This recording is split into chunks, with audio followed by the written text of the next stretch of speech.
This is like, I could have given this case to a first-year prosecutor in the U.S. Attorney's Office, and they'd come back with convictions on every count. I mean, isn't this the very definition, Mr. Mayor, of foreign collusion?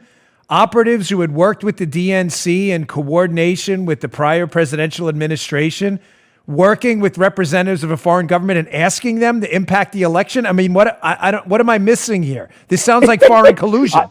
What you're missing is a press that has corrupted things so badly that our law enforcement systems at the very top are afraid of being criticized, Dan. They're afraid if they take on this Biden case, they're going to be criticized. Biden's bribery case is as clear as the nose on your face. I've prosecuted many bribery cases. It's hard for me to think of one with stronger evidence. You got a confession, you got 4 witnesses, you got documents, you've got money laundering up the you-know-what that you can trace in a minute. I mean, I swear to God, I could prosecute this with my eyes closed.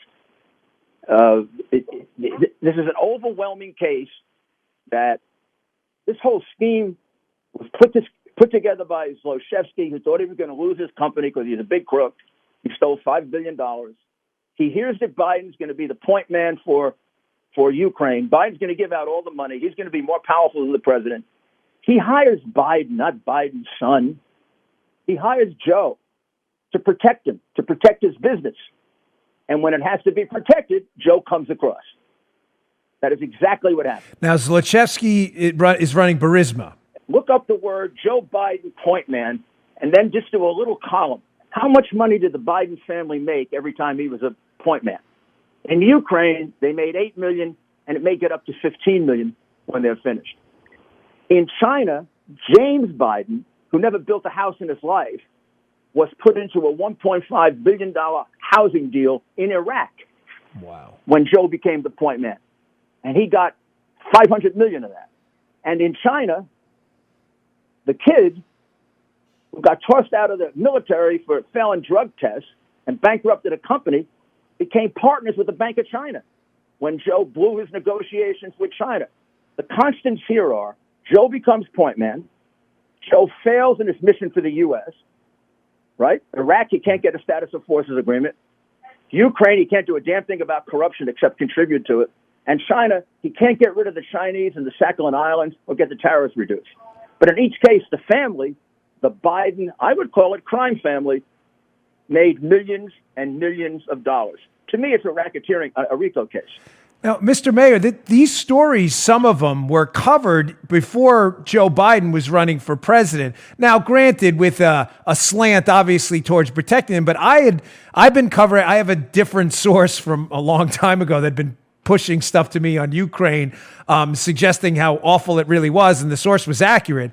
But the Washington Post and Politico had previously covered the 2 separate incidents we're talking about.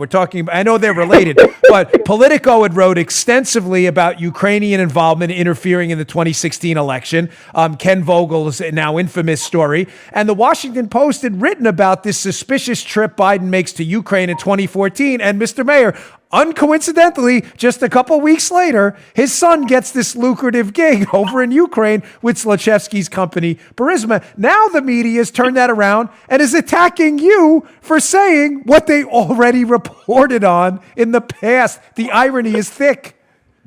It's an unbelievable, horrible comment on our times that this kind of thing can happen. Dan, I was sitting here in my office where I am right now when my pal Bart Schwartz brought this to me.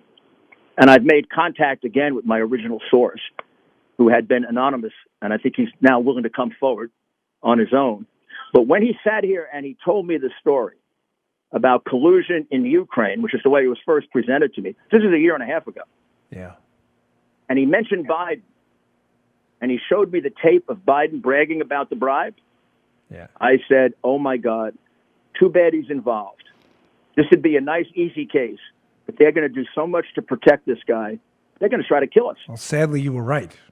I just had an instinct that these people, when it's a Hillary or a Biden look, they've been protecting Joe for 30 or 40 years.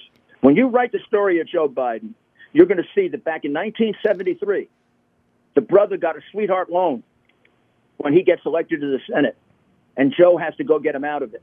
Then you're going to see all of the shenanigans with that BN Bank, where Joe, the great liberal Democrat, wants to tighten up the laws on bankruptcy. So it's harder to become bankrupt because the son had a no-show job for the bank. And then you're going to see they're putting together a private equity fund with Joe, with the brother and the son saying, Joe's going to get all the business for us. And that goes under. And each time this happens, Joe has the same answer. It goes back 30 years. Oh, I don't know my family's business. I don't talk to my family about China. I don't know. He came to China with me, but I didn't know he got 1.5 billion. He went to Ukraine. Oh, sure, he was in Ukraine, but I had no idea he was involved in the most corrupt, notorious company in Ukraine. Everybody else in Ukraine did, but I was just a point man. I didn't know that. And gee, I didn't know my brother. My brother got half $500 million for housing in Iraq. Gee, I never asked my family business. This is starting to sound like Kate Corleone, you know? I mean, it's bizarre. Listen, Joe, it requires one of two things, Mr. Mayor. Number one, it requires Joe Biden to be really intellectually inept, which I don't believe. Or number two, of course he knew what was going on. I mean, there's no option C here, unfortunately.